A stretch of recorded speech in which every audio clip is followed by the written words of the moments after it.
staying safe should be priority number one for all of us when we're out riding on the open road. Or at any time, to be perfectly honest. You're not going to enjoy your riding at all if you're sat at home with a really bad injury. Yeah, and riding your bike in the wet conditions can, from time to time, be treacherous. So here's GCN tips on how to stay safe when riding in the wet.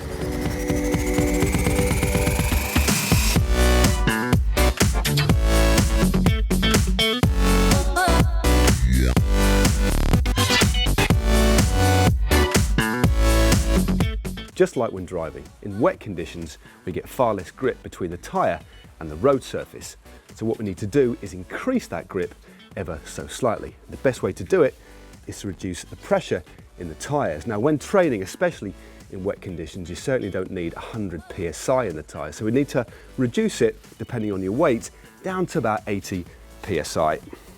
And this reduced pressure will mean that there's more surface area of the tyre on the road surface, giving you far more grip. And whilst we're on the subject of tyres, try to avoid using brand new ones out in wet conditions. They will often come from the factory with a slight waxy type surface, which is a releasing agent from the mould. So use them in the dry for a good few miles before you take them out in the wet.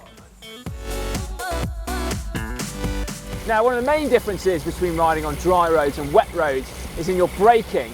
Your braking distances will be much greater in the wet, and that is partly, as we've already said, due to less traction at your tyres, but then also because your brakes won't work quite as well in the rain, unless of course you're using disc brakes.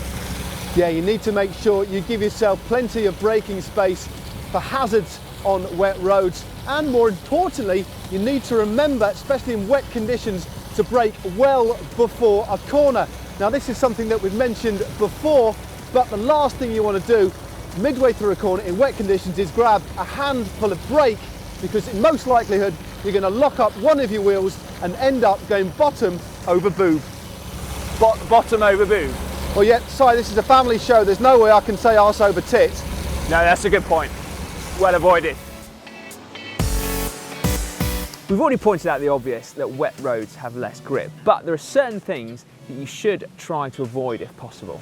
Yeah, the first of those are white lines, the sort of thing that you would find at pedestrian crossings, or indeed here marking the speed limit. They can be significantly more slippy than standard tarmac, especially when wet, so if you can avoid them, make sure you do. Yeah, now the other things to avoid if possible include metal drain covers. These can be like ice when wet, offering absolutely no grip at all.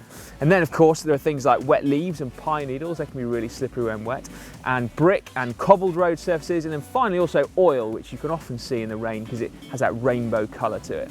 Yeah, now if you see a drain cover, indeed a white painted line, as you're going around a corner, just stop banking your bike up for a very short period of time until you've cleared that obstacle. That way you'll reduce your chances of losing traction and potentially crashing. One final thing to be careful of is that if it's been dry for a long period of time and then it rains, the road is likely to be even more slippery. Now for any of our British viewers, that's probably not going to apply to you, but newly laid tarmac equally can be more slippery as well, so pay attention to that. Lastly, and most importantly, BC. There's no point in refining your riding technique or changing your equipment slightly to deal with wet weather if other road users can't see you. You're just going to put yourself at risk. Yeah, and lights are so cheap these days, there's really no excuse not to have them, even during the day. And also try and make sure that you wear bright clothing, similar to what we've got on today. Also look for stuff with reflective panels to the side and to the rear. Basically, the more that you resemble a Christmas tree, the better. Now, if you'd like to see a couple more technique-based videos, we've got two for you right here. Just up this side, you can see how to perfect your cornering, and just down there, you can see how to perfect your braking. And to subscribe to GCN, how about clicking on a brightly attired Daniel Lloyd? Not quite like a Christmas tree, but almost there. Cheers, mate. Always, bye.